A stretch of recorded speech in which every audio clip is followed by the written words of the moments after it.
था कब 1621 में और अपने नाम पर इसका नाम क्या कर दिया था जयगढ़। ये क्वेश्चन की पहाड़ी 2 बार पूछी जा चुकी है, ध्यान रखना। यह दुर्ग एक पहाड़ी पर बना हुआ है जिसका नाम है चिल्हे का टीला। कौन सी पहाड़ी पर बना हुआ है? चिल्हे का टीला। ठीक है, अब टीले को तो छोड़ दीजिए, पहला नाम पढ़ो, क्या है? चिल्हे। चिल्हे का मतलब होता है चील। क्या होता है? चील।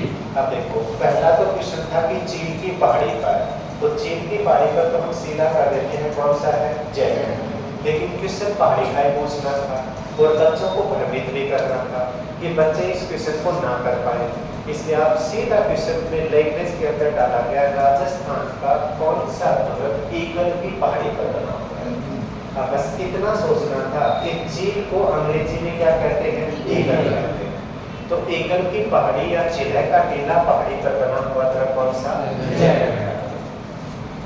अब इसके उपनाम देखो, उपनामों के अंदर सबसे पहले देखो जादुई किला। कैसा किला है ये? जादुई किला। अब जादू के अंदर आप देखते हो तो क्या होता है? ये मत बता देना जादू में जादू होता है। अरे जादू की जो विषय होता है वो क्या होता है, मैं वो पूछना चाह रहा हूँ। मान लीजिए आप जादूगर को देखने गए, जादूगर ने अपनी एक कला आपके सामने प्रकट कर, ठीक है, फिर वो दूसरी बार आता है, दूसरी बार आता है तो आपके अंदर क्या होता है कि दूसरी बार कौन सी कला होगी, सोचते हैं ना। और दूसरी बार कौन सी कला होगी उसको हम जानते नहीं, और जो हम नहीं जानते हैं वो हमारे लिए होता है रहस्य। क्या होता है? रहस्य। क्योंकि दर्शकों के लिए ये रहस्य बना हुआ होता है पूरे शो में कि इससे अगली जो कला होगी वो कौन सी होगी, होता है। अब यहाँ पर देखो, विचित्र रहस्य वाला दुर्ग।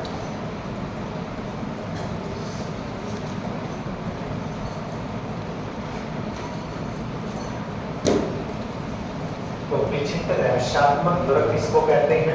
जयगढ़। ठीक है। अब उस समय राजधानी थी आमेर। कौन सी राजधानी थी? आमेर। एक उपनाम आप बताएंगे, ठीक है। मैंने काफी बार आपको बता भी दिया है। मान लीजिए आप रात्रि में सोए हुए हो, गलती से आपको कोई गलत सपना आ गया, मतलब गलत का मतलब ड्रामा, ठीक है। जैसे आंख खुली तो कोई साया आपके सामने था, आप जोर से चिल्लाए, घर वालों ने आपकी चिल्लाहट सुनी नहीं, तो क्या करोगे?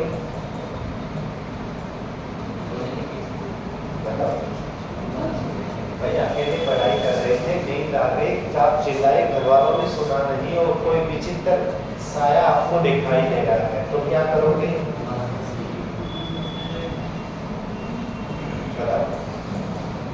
थोड़ा सा एक बार सामान्य भाषा में सोच के बता दो, आप पता है क्या करोगे? तुरंत ही वो सोचोगे कि घर वालों ने तो सुना है।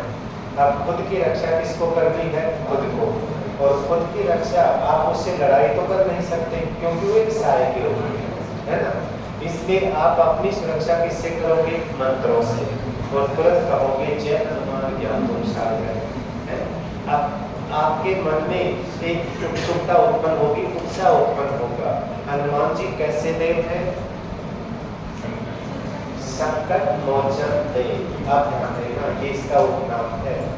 जब भी राजधानी आमेर के ऊपर कोई संकट आएगा तो उस राजधानी आमेर के संकट का निवारण कौन करेगा? जयगढ़। इसके नाम देखो, संकट मोचन दुर्ग कौन सा कहलाता है? जयगढ़ का दुर्ग कहलाता है। अब ऊपर देखो कैसा किला है? जादुई किला। जादू में क्या होता है? रहस्य।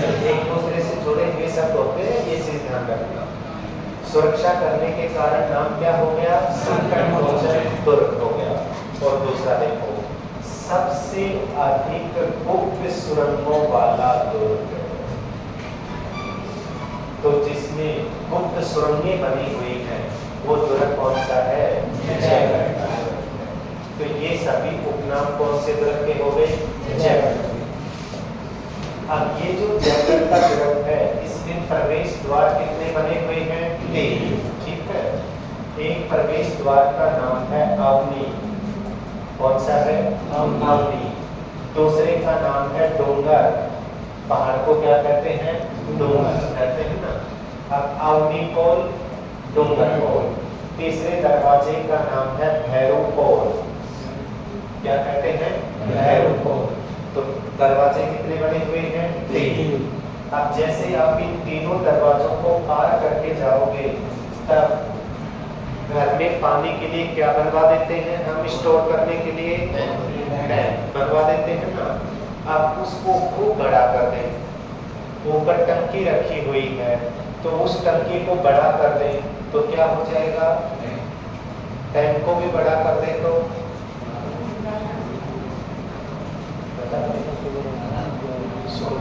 तालाब ऊपर से कभी ढका हुआ नहीं होता।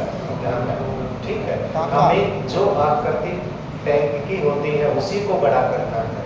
तो ध्यान रखना, टैंक का बड़ा रूप होता है टांका। क्या कहते हैं उसको? कहीं आप उसे टांका बोल दो बाद में। तो राजस्थान का सबसे गहरा और सबसे बड़ा 54 फीट गहरा पानी का टांका बना हुआ है। तीसरे दरवाजे को पार करते ही सामने की वो दरवाजा के सामने बिल्कुल बना हुआ है।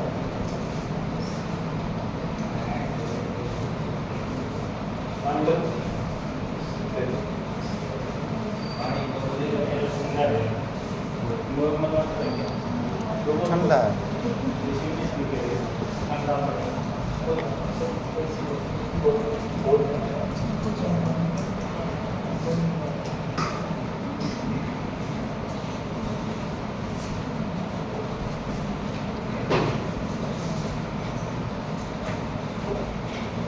तो 54 फीट गहरा पानी का टांका कौन से दुर्ग में बना हुआ है? जयगढ़ में बना हुआ है। अब जयगढ़ का जो दुर्ग है इसमें आप आगे जाओगे तो एक बार देखो, मैंने आपको पढ़ाते समय एक दुर्ग का नाम बताया था कुंभलगढ़। कौन सा दुर्ग था? कुंभलगढ़। कुंभलगढ़ में एक लघु दुर्ग, लघु दुर्ग का मतलब छोटा दुर्ग, और उस छोटे दुर्ग का नाम था कटारगढ़। क्या नाम था? कटारगढ़। दूसरा देखो, इस दुर्ग के अंदर भी एक छोटा दुर्ग बना हुआ है। उस छोटे दुर्ग का नाम है विजयगढ़। क्या बनी हुई है? विजयगढ़। और विजयगढ़ किसके नाम पर थी? उसका नाम था विजय सिंह। जब आपको आमेर का कछवा वंश पढ़ाया था तब देखो, राजा थे, जिस राजा का नाम था सवाई जयसिंह, और सवाई जयसिंह के भाई कौन थे? विजय सिंह थे ना। अब विजय सिंह ने के सहयोग से दिल्ली के राजा बने थे बहादुर शाह, और आजम का सहयोग किसने किया था? सवाई जय सिंह ने। वो हार गया था। अब इस विजय सिंह ने बहादुर शाह के सहयोग से किसको पराजित किया था? सवाई जय सिंह को। फिर आपको बताया था सवाई जय सिंह आमेर से पराजित होकर मेवाड़ गया। कहाँ पर गए थे? मेवाड़। मेवाड़ के महाराणा थे अमर सिंह सेकंड। अमर सिंह सेकंड की बेटी का नाम था चंद्रकौड़ी। चंद्रकौड़ी से विवाह किया था कौन से समझौते के तहत? देवानी समझौते के तहत। फिर उसने पराजित किया किसको? विजय सिंह को पराजित किया था ना। अब यहाँ पर नाम देखो, क्या नाम है? लिखा है 1708 देवारी और आप 1707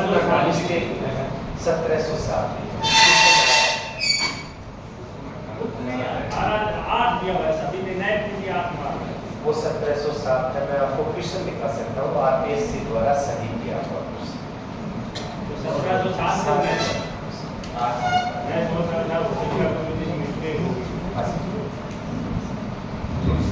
वो 1707। इस विजय सिंह को पराजित किया था किसने? सवाई जय सिंह ने। कौन से दुर्ग में कैद किया था? जयगढ़। और जयगढ़ की जिस इमारत में कैद किया था वही इमारत क्या कहलाएगी? विजयगढ़। ठीक है। अब देखो, विजयगढ़ के दाएं पार्श्व के ऊपर एक 7 मंजिला प्रकाश स्तंभ। कितने मंजिल का? 7 मंजिल का प्रकाश स्तंभ। अब एक बात बताओ, दिन में प्रकाश किससे होता है? सूर्य से होता है ना। और लेकिन रात्रि में प्रकाश किससे होता है? दिए से, दीपक से होता है ना। भाई कोई भी चीज थी, पहले दीपक ही जलाते थे, अब यहाँ पर देखो 7 मंजिला प्रकाश स्तंभ है, उसका नाम ये है दिया। दिया बुर्ज। आज भी जब आप इस दुर्ग में घूमने के लिए जाओगे ना, तो ये जो 7 मंजिला प्रकाश स्तंभ क्या है, दिया। इसके चारों तरफ CFL लगा रखी है, क्योंकि दुर्ग के ऊपर रोशनी डालने के लिए उसी के ऊपर लगाई हुई है। जैसे बड़ी बड़ी जो लाइटें हैं ना, ताकि पूरा दुर्ग एक जगह से दिखाई दे। आज भी इसका प्रयोग उसी रूप में किया जा रहा है, दुर्ग को रोशन करने के लिए। पहले जब इसके अंदर जो मसाले जलाई जाती थी, उससे पूरे दुर्ग के अंदर रोशनी होती थी, इसलिए इसका नाम क्या रखा गया था, दिया बुर्ज नाम रखा गया था। अब एक ऐसा दुर्ग था, कौन सा, जयगढ़ का। जयगढ़ का दुर्ग जिस पर कभी किसी प्रकार का कौन सा आक्रमण नहीं हुआ था, बाह्य आक्रमण नहीं हुआ था। वो भी है राजस्थान जैसा कोई दूसरी इसमें दूसरा नहीं है। एक चीज देखिए, यहाँ पर किस पर बाह्य आक्रमण नहीं हुआ, जयगढ़ पर किसी भी बाह्य आक्रमण का शिकार नहीं। सबसे अधिक बाह्य आक्रमण, ठीक है। तीसरा क्वेश्चन देखो, सबसे अधिक घटने पर बाह्य आक्रमण, तो उस दुर्ग का नाम बताओ जिसके ऊपर सबसे अधिक आंतरिक आक्रमण। अजमेर का कौन सा था, तारागढ़। दूसरा भी देख कर, तो राजस्थान में एक किला है बाला किला, जिसके ऊपर किसी भी प्रकार का कोई आंतरिक आक्रमण नहीं हुआ। उसके ऊपर कोई भी आंतरिक आक्रमण नहीं। 12 वाला या अलवर वाला? 12 में बाला किला नहीं, 12 का जो शाहबाद दुर्ग है ना, उसमें आपको बताया था बाला किला नाम से महल है। क्या है, आपने सुना हो तो। जबकि बाला किला जो बना हुआ है वो कहाँ है, अलवर। इसलिए 4 दुर्ग देखो, बाह्य सबसे अधिक, किसी भी बाह्य आक्रमण का शिकार नहीं, आंतरिक आक्रमण का शिकार नहीं। तो सबसे अधिक बाह्य आक्रमण घटने हो गए ना। दूसरा, किसी भी बाह्य आक्रमण का शिकार नहीं, सबसे अधिक आंतरिक आक्रमण तारागढ़, किसी भी आंतरिक आक्रमण का शिकार नहीं, बाला। इसीलिए उस किले को एक नाम से जानते हैं, कुंवारा किला। अगर उस पे भी एक आक्रमण हो जाता गलती से जीवन में, तो उसकी भी शादी हो जाती। अब इसलिए ध्यान रखना, उसको आप रंडवा किला नहीं कह सकते, वो कौन सा कहोगे, कुंवारा किला, क्योंकि उसकी शादी हुई नहीं।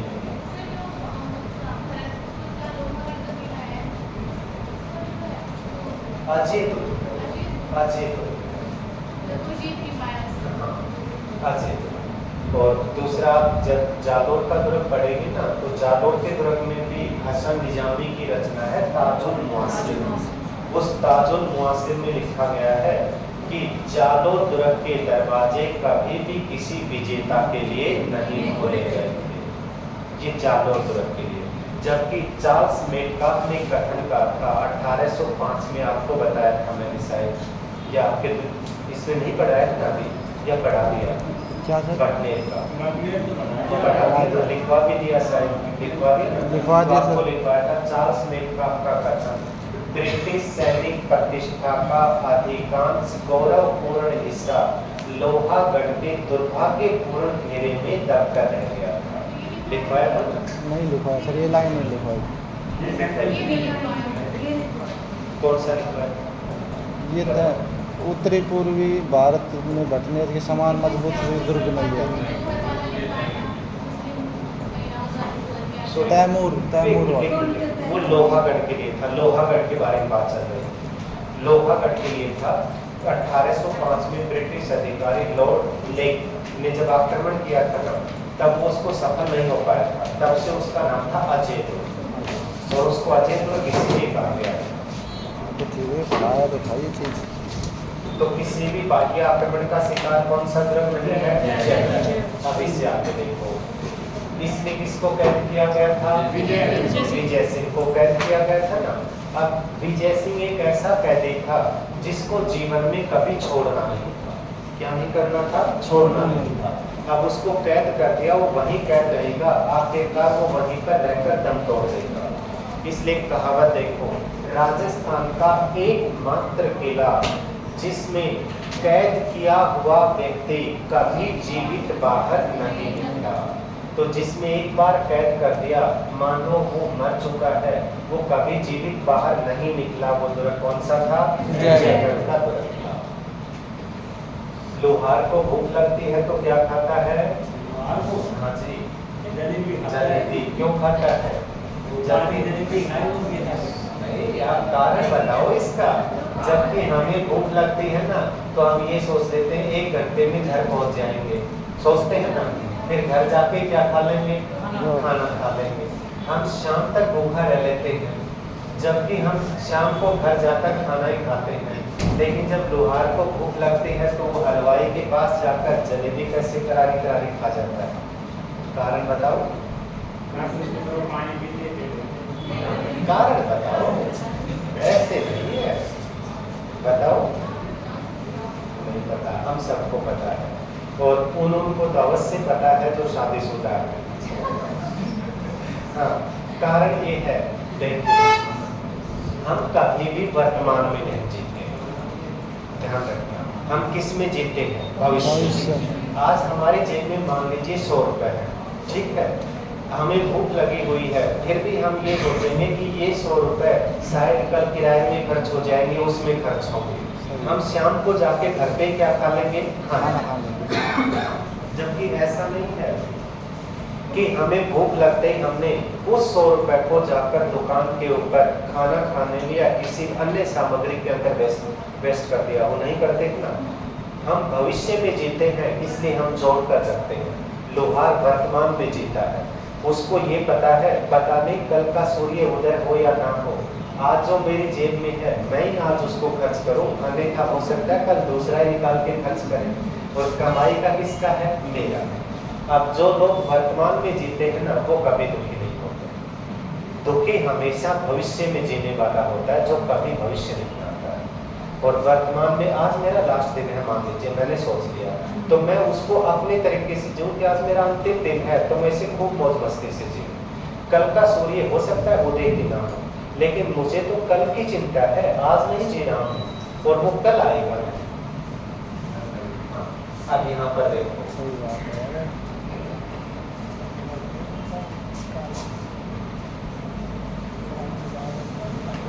क्या बना हुआ है? जलेब। जो यहाँ पर जलेबी बन गई, इसलिए नाम क्या है इसका? जलेब चौक है।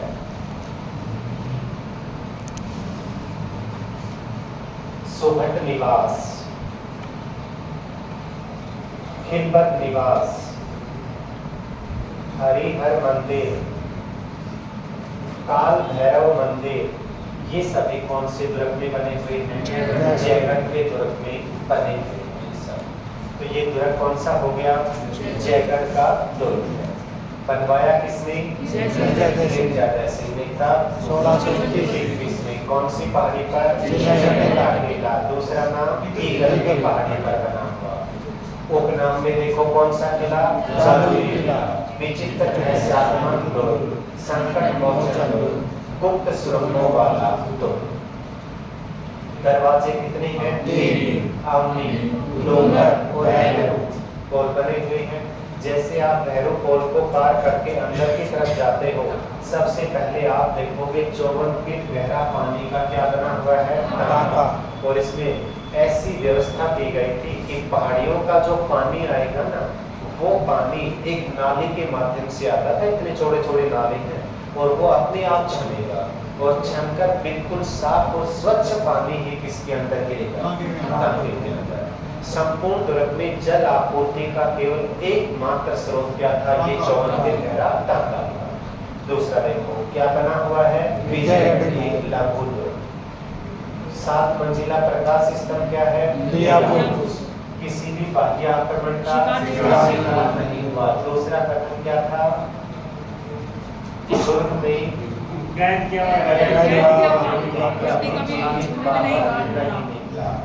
क्या है? जलेब चौक, सुभट, खिलबत निवास, हरिहर मंदिर का। और अब देखिए, सवाई जैसे के समय इस दुर्ग के अंदर ये बनाने का कारखाना स्थापित हुआ। कौन सा कारखाना? तो बनाने का। इस दुर्ग के अंदर एक बुर्ज है जिसका नाम क्या है? भीम बुर्ज के ऊपर एक तोप रखी गई जिसका नाम क्या था? जयमां। जब इस तोप को बनाया गया था ना, तब से लेकर आज तक बनाने के बाद एक बार इसका केवल परीक्षण हुआ था, उसके बाद दोबारा चलाने का मौका नहीं मिला। और इससे 11 इंच व्यास वाला कितने किलो का गोला दागा जाता था? 50 किलो का। ठीक है, ये संपूर्ण एशिया की पहाड़ी क्षेत्र में खड़ी पहियों पर सबसे बड़ी तोप है। और ये सबसे जो बड़ी तोप है, इसका वजन कितना टन है? 50 टन।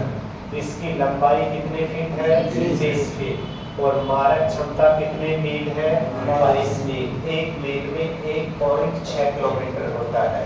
अगर आप 1.5 किलोमीटर के हिसाब से भी लगाते हो तो ध्यान रखना लगभग 33 किलोमीटर मारक क्षमता किसकी? जयमां तोप की। आपने गर्म इंजन बताया। हाँ सर, बिल्कुल। और वो मैं अभी आपको बता देता हूँ। तोप का नाम भी है गर्भ बुर्ज। ये किस बुर्ज पे रखी हुई है? कौन सी बुर्ज पे रखी हुई है? भीम बुर्ज।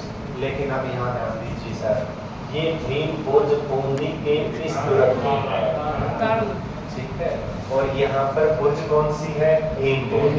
वो भीम बुर्ज कौन से दुर्ग में है? और उस जयगढ़ के दुर्ग में रखी हुई तोप कौन सी है? आपने बोला था पहियों पर खड़ी हुई सबसे बड़ी वो जयमां है। और इसके बारे में जो क्वेश्चन बताया था वो सुनिए। भीम बुर्ज के नीचे महक नहीं है, इसमें कहीं से आ रही है? नहीं आ रही।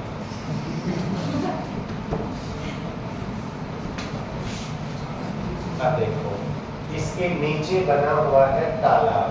इसकी एक शर्त बताई थी मैंने कि नहाना पड़ेगा गोला चलाने के बाद। उसका कारण क्या था? गर्भ बुर्ज इतनी भयंकर आवाज करती थी, अगर तोपची वहीं खड़ा है तो उसके कानों के पर्दे तुरंत फट जाए।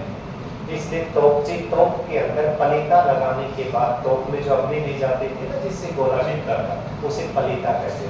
पलीता लगाने के बाद तुरंत तालाब में कूद जाता था ताकि वो अपने कानों के पर्दे फटने से या मौत से बच जाए। तो वो गर्भ बुर्ज। शेरगढ़ में तोप रखी हुई है ओंकार तोप, वो भी बहुत तेज आवाज करती थी, और वो शेरगढ़ धौलपुर में है। शाहबाद के दुर्ग में रखी हुई है नवल तोप। कौन सी तोप है? नवल तोप। और मेहरानगढ़ में कौन कौन सी है? किलकिला। मैंने 6-7 नाम बताए थे, बिना देखे बताना है। गज्जक, थोड़ा दिन में टाइम आ जाता है, सर्दी गज्जक से गजनी खान, शंभुबाण, नागपल्ली, कड़क बिजली, बिच्छू बाण, वाहन, ये सभी तो कौन से दुर्ग में रखी हुई है?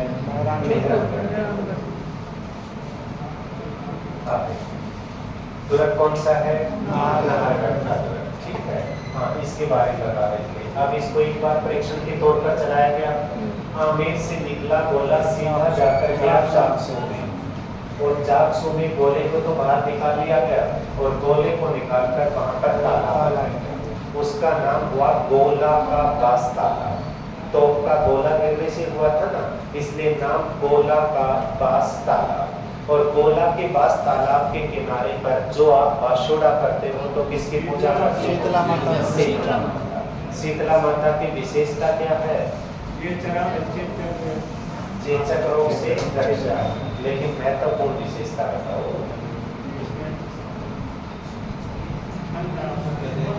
एकमात्र देवी जहाँ पर खंडित देवी की पूजा होती है। खंडित देवता की पूजा कहाँ पर होती है? अब देखो, कौन सा दुर्ग है? नाहरगढ़।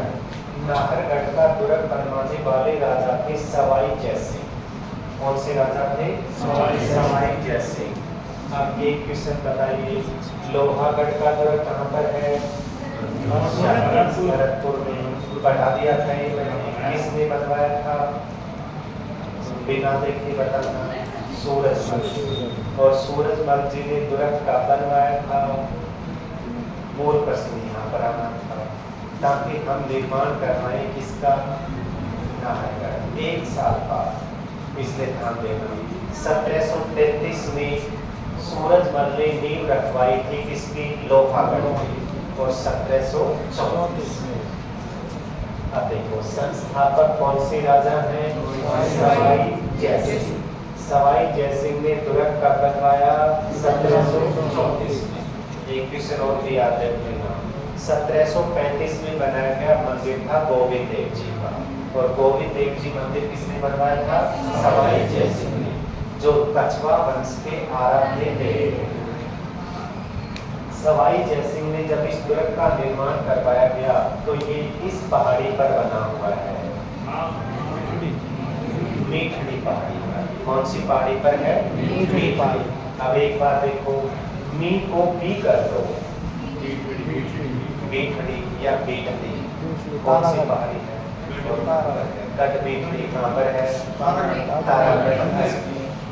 इसलिए मीठड़ी पहाड़ी पर बना होने के कारण इसका नाम क्या है? मीठड़ी का। अब ये जो दुर्ग बनाया गया तो इस दुर्ग का उपनाम देखो। सबसे पहला, जयपुर के बिल्कुल पास पहाड़ी कौन सी है? मीठड़ी। इस पहाड़ी के ऊपर बना हुआ है, इसलिए सबसे पहला उपनाम, मानो जयपुर के ऊपर किसी ने झंडा लगा दिया हो। झंडे को कहते हैं ध्वज। क्या कहते हैं? ध्वज। इसलिए नाम हुआ जयपुर ध्वज। ठीक है। दूसरा देखो, मानो जयपुर के सिर के ऊपर किसी ने ताज पहना दिया हो, मुकुट पहना दिया हो, इसलिए नाम क्या हो गया? जयपुर का मुकुट मणि। शाबाश। किसी कुछ तो एक इजाजत है ना, नौवे को भी कुछ नाम आ रहा है। उदयपुर का मुकुट मणि। उदयपुर का मुकुट मणि। जगत शिरोमणि मंदिर आमेर। जगत शिरोमणि मंदिर का नाम दिया है तो बता दो, जगत शिरोमणि मंदिर की सबसे प्रमुख विशेषता क्या है?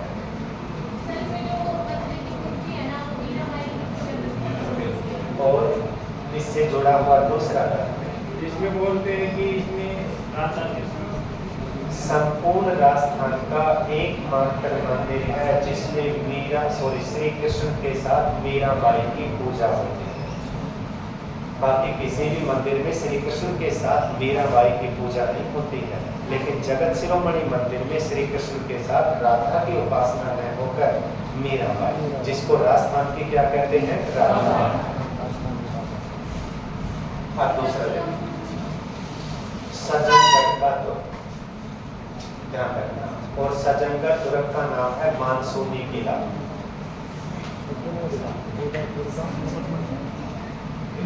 अब यहाँ पर देखो, आप यहाँ खड़े हुए हो ना, अक्सर खड़े हो जाते हो तो कहाँ देखते हो? नीचे। ठीक है। नीचे कोई खड़ा हुआ है तो उसकी तरफ क्या करते हो आप? इशारा मत करना। मतलब कहने का मतलब ये है, जो नीचे खड़ा हुआ है उसके तरफ हम झांक रहे हैं। क्या कर रहे हैं? झांक रहे हैं। इसलिए जयपुर की तरफ झांकता दुर्ग कौन सा दुर्ग है? नाहरगढ़ का दुर्ग। पूछता पूछो आंसर। जब दुर्ग का निर्माण हो रहा था, निर्माण के समय, अब गढ़ को छोड़ो, आगे का सब पढ़ो। स्थानीय भाषा में नाहर कहते हैं शेर। किसको कहते हैं? शेर। किंवदंतियों के अनुसार जब दुर्ग का निर्माण करना था तो एक शेर की क्या दी गई थी? बलि। और शेर की बलि दी गई, तब इसका नाम क्या रखा? नाहर। दूसरा, जैसे आप दुर्ग के अंदर प्रवेश करोगे, प्रवेश करते ही सबसे पहले इसका मंदिर है नाहर सिंह भौमिया लोक देवता। और नाहर सिंह भौमिया लोक देवता के नाम पर इसका नाम क्या किया गया? नाहरगढ़। दूसरा, जब इस दुर्ग का निर्माण शुरू हुआ था तो दुर्ग के निर्माण में विघ्न उत्पन्न कर दिया किसने? नाहर सिंह भौमिया लोक देवता। इसलिए एक पंडित को बुलवाया गया, जिस पंडित का नाम था पुंडरीक रत्नाकर। कौन से पंडित थे? ये बड़ा भट्टी पंडित था, ध्यान रखना। इनके लिए ही जल महल बनवाए थे। इसने कहा था कि मैं उसी महल में ठहरूंगा जिसमें आज तक ना किसी ने ठहरा हो। सबसे पहला व्यक्ति मैं रहा। इसलिए जल महल में ठहरने वाला सबसे पहला व्यक्ति था पुंडरीक रत्नाकर। पुंडरीक रत्नाकर ने नाहर सिंह भौमिया को मंत्रों के माध्यम से दूसरे आंबागढ़ नामक एक स्थान जिसके ऊपर एक चौबुर्जा गढ़ी थी वहां पर भेजने का निर्णय लिया था। इसलिए पुंडरीक रत्नाकर फिर वहां भेजा गया, लेकिन वहां से दूसरा स्थान बनाया गया जयपुर में रामनिवास जो बाग है ना उसके साइड में। फिर बाद में कालांतर में वहां पर एक हॉस्पिटल बननी थी, हॉस्पिटल का निर्माण हुआ तो फिर उसमें विघ्न आ गया। इसलिए ध्यान रखना उस हॉस्पिटल के तहखाने के अंदर मंदिर है नाहर सिंह भौमिया लोक देवता और उस मंदिर के ऊपर SMS हॉस्पिटल। आप देखो दूसरा ये जो नाहरगढ़ का दुर्ग है, हाँ एक नाम तो इसका बताया नहीं भाई, वो तो भूल ही गई थी। भगवान श्री कृष्ण वध किससे करते थे? सामने वाले का सुदर्शन चक्र से करते थे ना, इसलिए भगवान श्री कृष्ण के सुदर्शन चक्र की उपासना होती है किसमें? नाहरगढ़। इसलिए उपनाम है सुदर्शनगढ़, दूसरा नाम है सुलक्षणगढ़। तो सुदर्शनगढ़ और सुलक्षणगढ़ इन सभी नामों से कौन सा दुर्ग है? नाहरगढ़। नाहरगढ़ के दुर्ग में एक जैसे कितने महल बने हुए हैं? 9 महल। 9 महलों का संयुक्त नाम है माधवेंद्र भवन। क्या नाम है? माधवेंद्र। इस माधवेंद्र सिंह के कितनी रानियां थी? 9 रानियां। वो नाराज ना हो जाए इसलिए एक समान 9 महल बनवाए।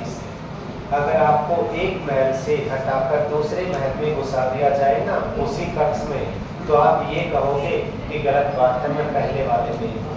जहाँ पर जो चीज होनी चाहिए समान रंग योजना, समान स्थापत्य कला, रंग उस पर यहाँ पर ये है ना, तो दूसरे में आपको उस दीवार पर वही रंग मिलेगा, कहीं अंतर क्या हो जाए। तो एक जैसे 9 महलों का निर्माण कौन से में? नाहरगढ़। 9 महलों को ऊपर के मार्ग से नहीं जोड़ा गया था, नीचे गुप्त सुरंग के माध्यम से जोड़ा गया था। इसलिए राजा नीचे नीचे जाता था, ऊपर से नहीं जाता था। तो सभी 9 महल एक गुप्त सुरंग के माध्यम से जोड़े गए थे। नाहरगढ़ के जो महल हैं, नाहरगढ़ के महल में संगमरमर की मूर्तियों का एक सबसे बड़ा संग्रहालय है और संगमरमर की मूर्तियों का जो सबसे बड़ा संग्रहालय है उसका नाम है स्कल्पचर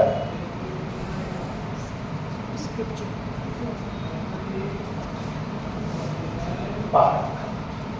तो स्कल्पचर पार्क कौन से दुर्ग में बना हुआ है? नाहरगढ़। बीजेपी सरकार की जब CM हुआ करती थी वसुंधरा राजे सिंधिया, वसुंधरा राजे सिंधिया ने दुर्ग के पास एक बायो जैविक पार्क बनवाया था। तो बायो जैविक पार्क कहाँ पर बनवाया गया था? नाहरगढ़ के पास में बनवाया गया था। दूसरा जयपुर का जो कछवा वंश है, उस कछवा वंश के राजाओं पर बनाई गई जो छतरी थी, उन छतरियों को कहते थे गैटोर की छतरी।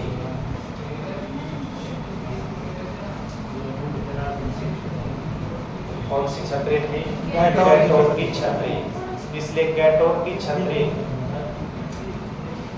कौन से दुर्ग के पास बनी हुई है? नाहरगढ़ के पास में बनी हुई। तो ये दुर्ग कौन सा है? नाहरगढ़। अब ध्यान देना कौन सा दुर्ग है? जयगढ़। जयगढ़ के दुर्ग का उपनाम क्या है? संकट मोचन दुर्ग। क्यों कहा गया था?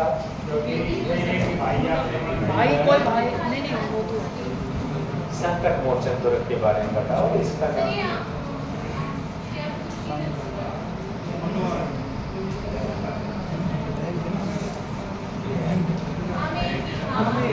राजधानी आमेर की सुरक्षा के लिए बनवाया गया दुर्ग कौन सा था? इसलिए नाम क्या था? संकट मोचन दुर्ग। ठीक है, अब यहाँ पर देखो इसकी विशेषता। राजधानी क्या थी? जयपुर। जयपुर। जयपुर का निर्माण कब शुरू हुआ था? 1727 में। पूरा कब हुआ?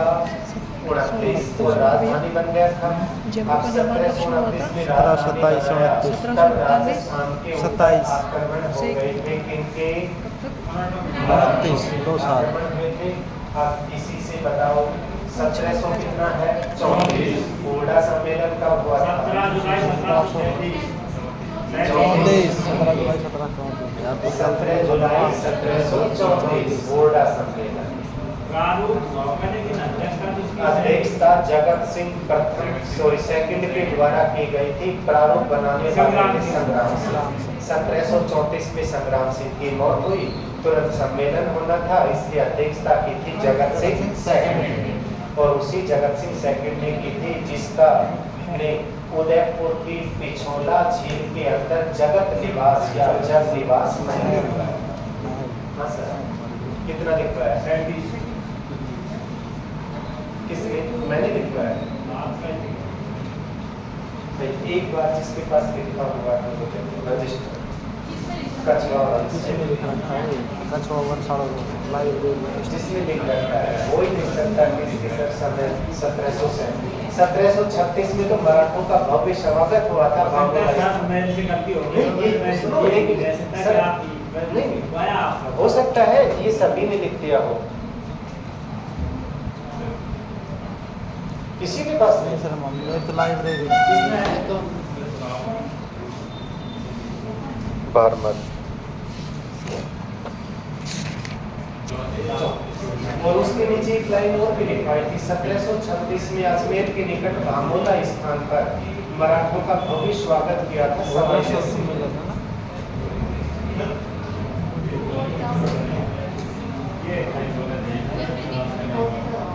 हाँ देखो ऊपर खोलो ना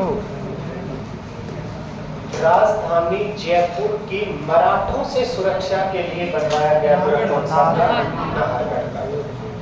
अब एक बार इनको नोट कर दो थोड़ा सा।